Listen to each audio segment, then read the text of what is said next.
Alright guys, so what we got going on today, we've already got some work done with the Explorer, and what we're going to do now is we're going to do an AC delete. Now it's different, a little different for every car, but what you've got in every car is you've got a condenser and an evaporator.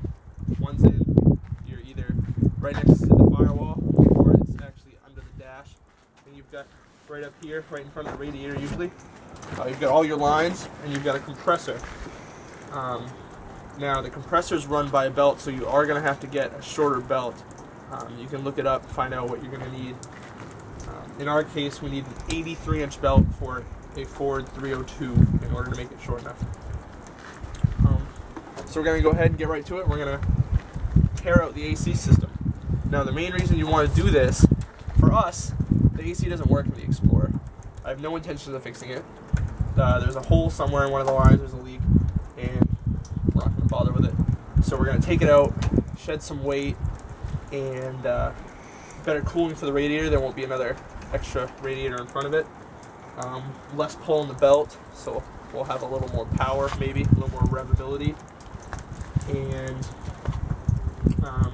it'll just be a cleaner engine bay. So stay tuned. Alright guys, so the first thing we got to do is we have to evacuate the AC system. Now, my car should already have nothing in the system because it's had a leak for a long time. If your car has working AC, you're going to need to go to a shop and get it evacuated, because doing it yourself can be very dangerous. This stuff is very, very cold, and it will burn, and it can seriously hurt you. So we're just going to make sure that there's nothing in our system. We took one of the caps off. You should have one cap for the low pressure side, one cap for the high pressure side. If you're going to check, it's best to check on the low pressure side. You can tell the low pressure side because it's got the larger tubes. I'll turn this a little bit for you. So this is my low pressure cap. Take that right off. Obviously, low pressure side, less pressure. It's going to be a little safer. So if I push this in and nothing comes out, we're good to go. There is pressure.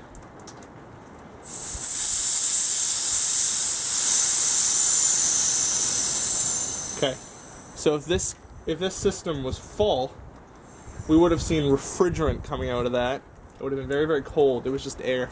It's green too. And it is usually green, especially if there's been dye in the system. So now I'm going to go ahead and go over to the high pressure side. Now that we've relieved the low pressure side, I'm going to do the high pressure side as well.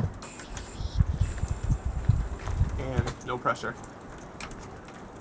So if you were doing this yourself, take your car to a shop, get it professionally evacuated. Just tell them you want your AC system evacuated, and they have special tools to do that so you don't get hurt.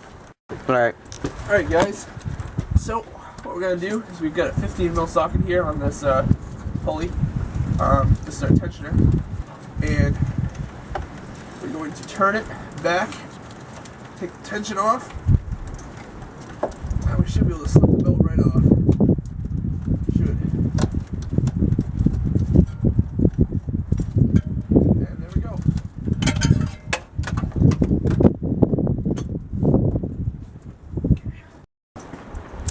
Okay, so the next thing we're going to do is we're going to disconnect all the electrical connectors, get them out of the way. There we go, get that one out. Get that one out. Yep, right here. We've already got the compressor disconnected. Now, the compressor, when it's not actually running, is very little drag on the engine. It really doesn't do all that much. But it does affect it a little bit. So that's why we're taking it off. A little less drag on the engine. Shorter belt, less weight to turn, all that good stuff. So next thing we're going to do is we're going to start disconnecting some lines. And we're going to disconnect, we're going to unbolt the compressor. Perfect. Alright, so now we're going to go ahead and try to take these off. I think we have to remove the battery tray. Oh, we have to remove the battery tray. Yeah. There we go. There's some more. Right out. That was actually really easy. Yeah. Like one crack and now it's just been in my hand. That's Nice, man. Yeah. So that one's off. Oh, there's that green. Show you.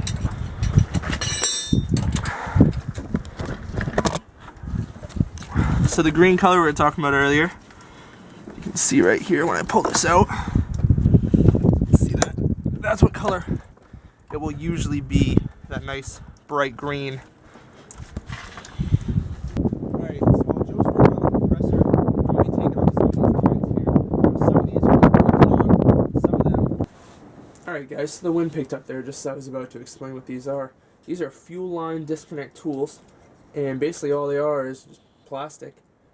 They slip on over the fuel line, or AC line in our case, and you just push them in, you'll hear it click, and releases the lines. These ones are really nice to have, and I think I got this set for like $6 or $7. So, yeah, here's a shot of them in action.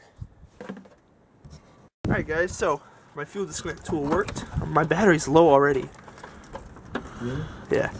So, how it works is you slide that guy on, push him in, and there's a little spring inside here, and it pops right off. So, on this car, the compressor lines there are held in with studs. So this one goes right on there, and then you have a nut that you thread on. The other one came straight out with the nut. So after taking that nut off, you could take this whole stud out, but we're not worried about that. And now that I got that out,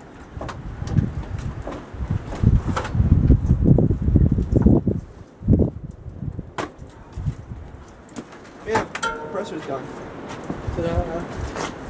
Covered in fuel. Alright guys, so we got the AC compressor disconnected now. We're going to go ahead and pull that right out. There's one last bolt under here. Oh, one last bolt. To just unthread. And of course, this fell, so. So if you're watching, we're getting this power steering hose off in order to get the seal around it. Alright, here, I'll do it so I can feel it. Yep. Okay. Oh shit. Okay, yeah. I got it. You got it? Yep. Okay.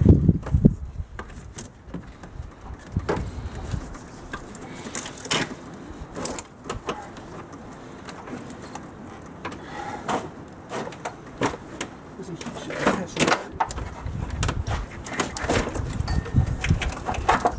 Okay, I'll get my hand underneath and plug it. We almost got it. Just pull it out. Yep. While we're removing it. Alright, so we've undid all the bolts. Now we're going to take this guy right here.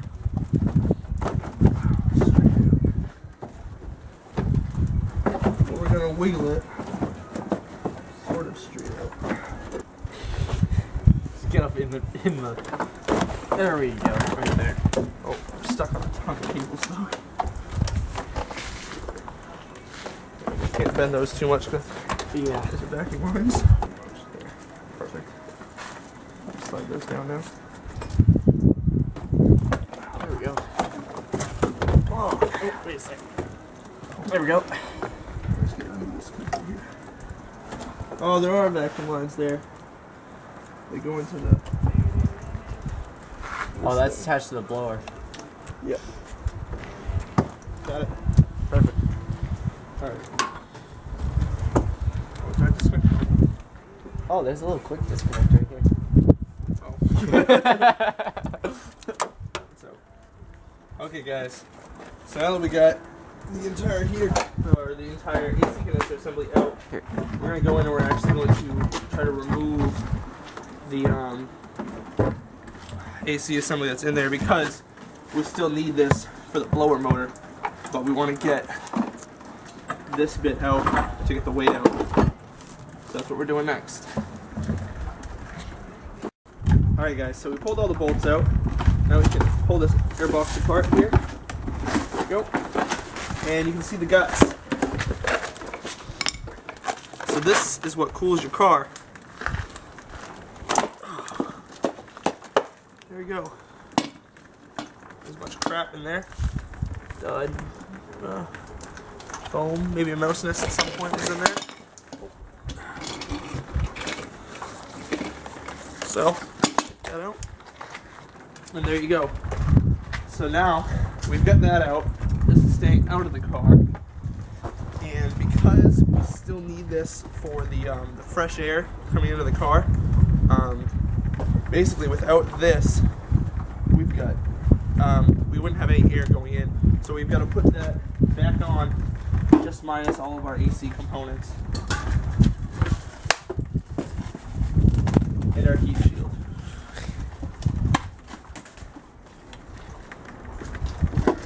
So we're just going to put that back on with all of the AC components out of it. Makes it a little bit cleaner in the engine bay. We could have gone and not removed and just stopped where we were with the hoses sticking out, but I prefer to completely remove it. So now we're just going to bolt this back together and put it back in the car. Alright, so we've got everything that removed that needs to be removed. We just need to put this belt on. So we've got, just got to take out the tension like we did when we removed the belt. Slide it right over. There's your diagram, minus this guy right here. It's a very, very close fit. Actually, that's really, really close. But I think once it gets tight, yeah, once maybe it's tight, it's gonna be really close. All right, so we're gonna go ahead and get that done. this without AC? No.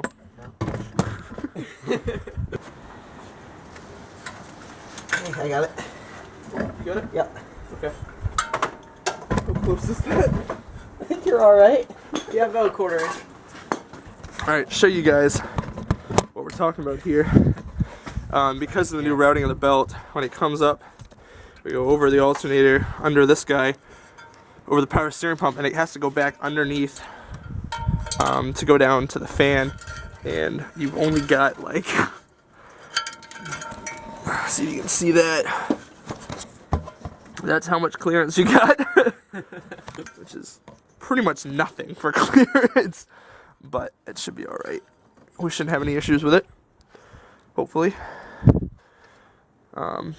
Yeah. So there you go. We got the new belt on, minus the AC. We're good to go. All right. So you guys have the finished result of our AC delete. So big compressors out of there. All the lines have been removed. Got a little more work, or a little more room to work in the engine bay now. Our modified airbox there. And yeah. Now you won't notice a real big difference with an AC delete. It's one of those things where if you've already done everything else, maybe this is that last thing that you do. You're really not going to see a huge power gain. You're not going to see 5% horsepower or anything like that. But when you do this with other mods, you know, they add up. So that's an AC deletion on a Ford 5-liter. See you guys later.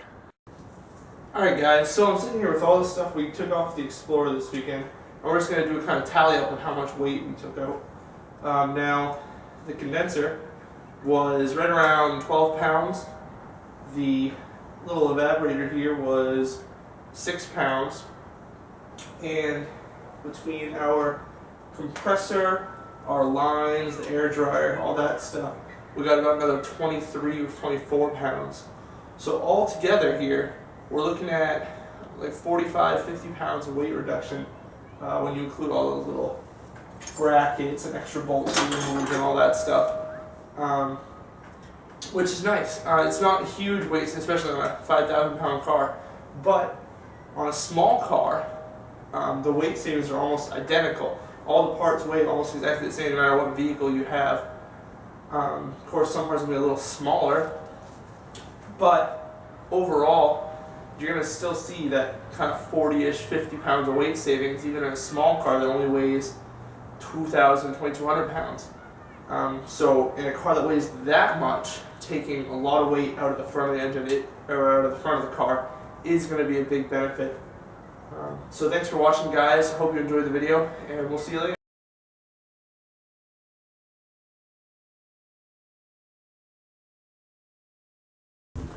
Oh shit, oh shit. It's on. Yeah, we only lost a little fluid. Not even enough to notice. Now we gotta go to Napa and get more fluids. Yeah.